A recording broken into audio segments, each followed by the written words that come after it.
Hi, good to have your company. My name's Simon Smart. You're listening to Life and Faith from the set of Public Christianity. Well, I wonder if you've ever heard the line, "It's not official until it's Facebook official." Now, I have to admit, this is a bit out of my area, but I'm thinking it has to do with Facebook being a way to publicly announce aspects of your life, and particularly the area of romantic relationships. Well, we went out and asked some people on the street what they thought this line meant. It just means that you can get away with things until it's on Facebook. Like, relationships is not official until it's Facebook official. Not my sort of thing, because I don't take that much stock in Facebook.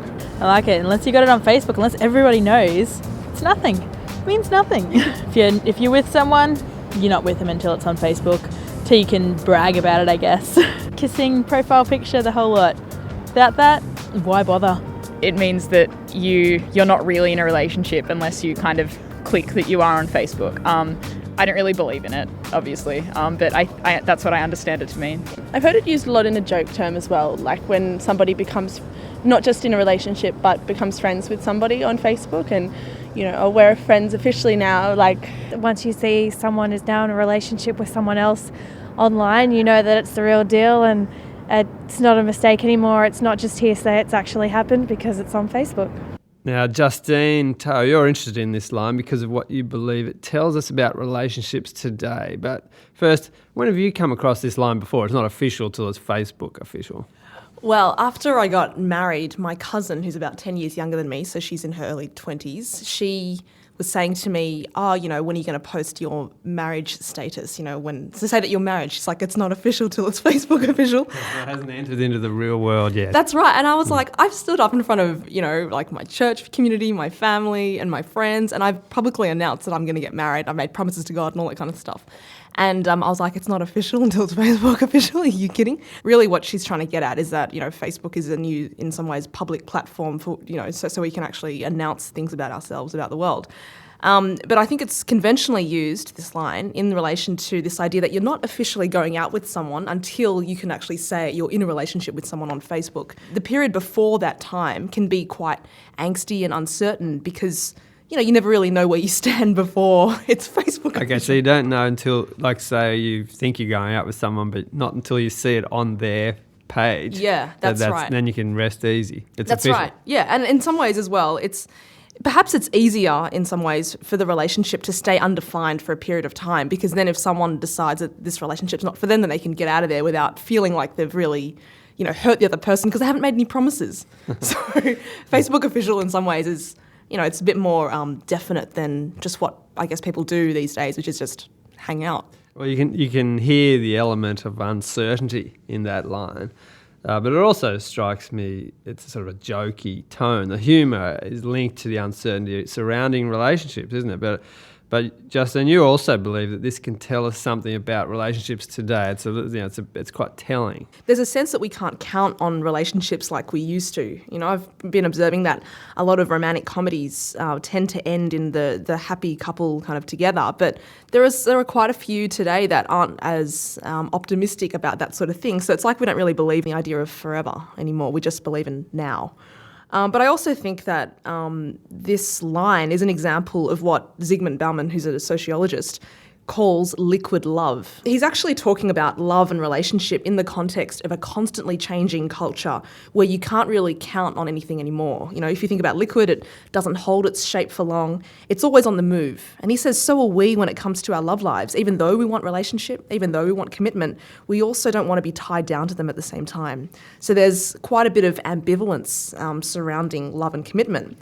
And I think what's interesting about making a relationship Facebook official is that, the Facebook relationship status is easily dissolvable as well and also wiped clean. So, there's this element of disposability to relationships today, particularly now in an era of liquid love. Yeah, but don't you think this idea of fearing commitment, that's not new, it's been around for a while. How's this different from previous times? I think we perhaps have always feared commitment to some extent, but I think there are also really strong taboos in place that largely prevented people from, skipping out on their families in order to find happiness. Dale Keane, we've had him recently on this program. He talks about the T world, the world of tradition and obligation, where, romantic love is important in these contexts, but it in some ways it becomes subsumed by your commitment to duty, to family, to religion, to culture, right? That was the T world, which kind of largely provided a check against this fear of commitment. But today we live in what Keane calls the iWorld, which puts individual freedom and happiness at the top. So it creates a situation where if I'm not feeling fulfilled and if I'm no longer getting what I want out of a relationship, then I'm free to leave. So there's this idea in the iWorld that we should only be bound by relationships only as long as they continue to satisfy us and help us achieve what we want out of life. Yeah, all right, but Justin, don't you think satisfaction in a relationship is really important?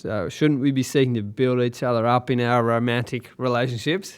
I think so. But at the same time, I'm just recognising that there's a blurry line between, encouraging each other to fulfil your goals and also this idea of seeking self-actualisation in relationships. Eva Illouz, who's a professor of sociology at Hebrew University, says that today we actually look to romantic love to affirm our sense of self-worth. Now, she's not talking specifically about the T world, but she notes how romantic love has in some ways rushed into the gap that has been left by culture, religion, tradition, etc., that used to give people their identity. So she's saying that now essentially we are seeking our fulfillment in a lot of ways through our romantic relationships. And so this creates a situation where if, relationships are primarily about self-actualisation and me getting my goals, then once I'm no longer satisfied, then, I'm free to leave. We don't always have that attitude to relationships. We might feel that way about romantic relationships, but when it comes to family, we'd feel angry if someone just decided to opt out and because it was then sort of no longer working for them. Yeah. It doesn't work that way in families generally. Yeah, that's a good point. Tim Keller, in his book, The Meaning of Marriage, he makes a very useful distinction between what he calls covenant relationships and consumer relationships. Now, a covenant relationship, or if you think about a covenant, it's about a promise that's maintained through thick and thin. So in some ways, it's that T world or that world of tradition. It's a concept that belongs to that time. Whereas the consumer relationship really comes into its own in the I world, the world that is about the individual. Because in a consumer-style relationship, the individual's satisfaction is of prime importance. Now, I do want to say that this isn't entirely bad, right? Because T-world abuses of power could make life really awful for some women who became trapped in these relationships that they couldn't escape from, right? But at the same time, perhaps this consumer model that we are adopting in this era of liquid love allows us to be maybe too casual about our intimate relationships. So it's interesting how we don't necessarily want covenant relationships all the time in this world that we live in, but at the same time we also resist the idea of consumer relationships overriding all the ways that we conduct relationships.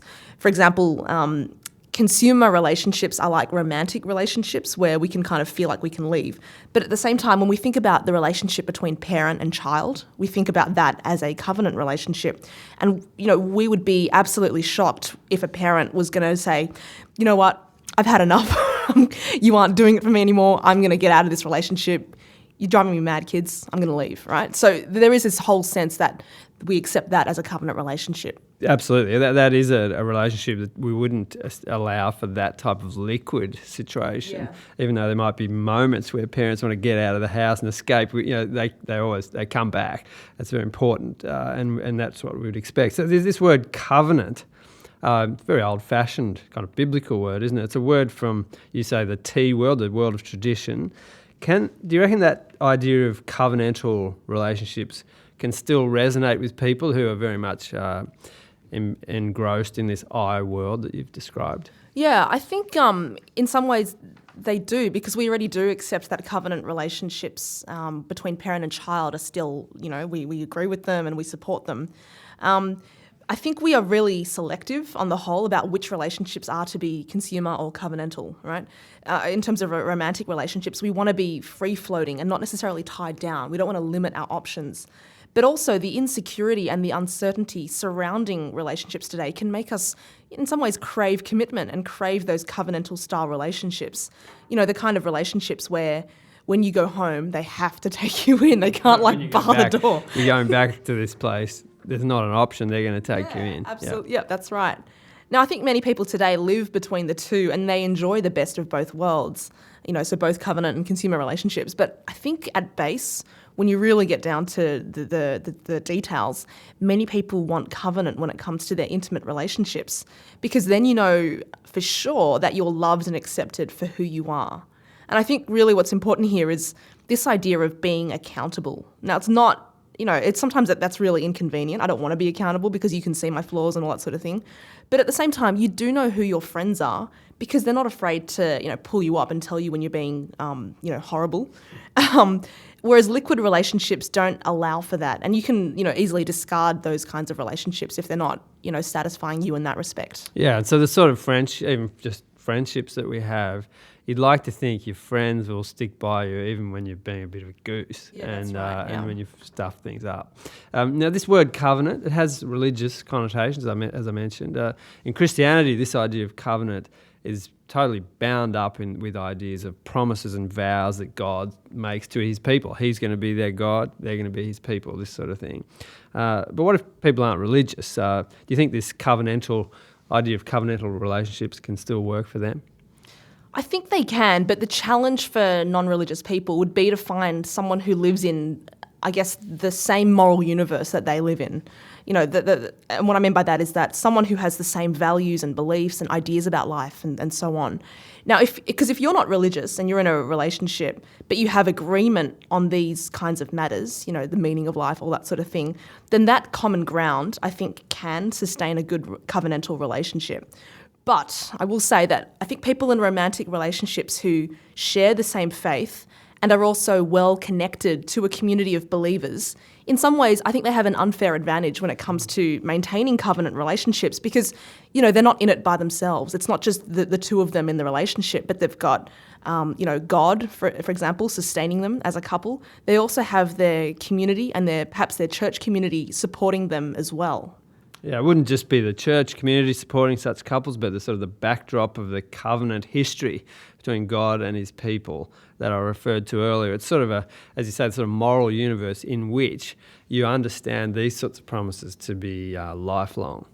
Yeah, Stanley Halvas has this idea of the story-formed community, and he says that Christians, you know, have like a whole tradition of stories to support who they are in the world, what they should do, and all that sort of thing. So it's that kind of covenantal history that frames the kinds of relationships that people have within a church context. So, as I said before, even though people of no faith can have covenantal-style relationships, at the same time, I do think that covenantal relationships work best within a church community or a faith community, essentially, because people are buffered in that sense.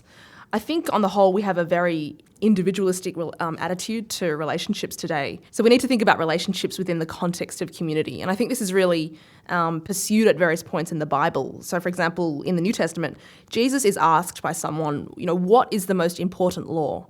And Jesus says, well, there's basically two. There's love God and love your neighbour.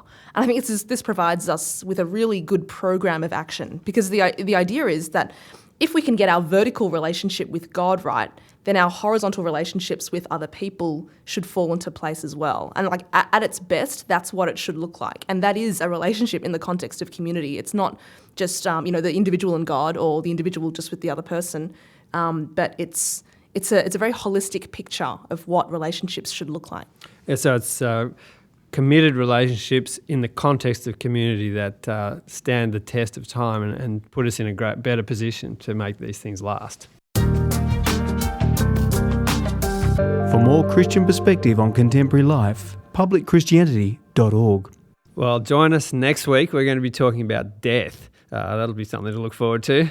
Yeah, it is a bit of a grim topic, but I caught some films at the Sydney Film Festival and both were documentaries about people who died, basically. So they were Dreams of a Life and Death of a Japanese Salesman. And I think it enables us to have a good reflection on what death means to us today.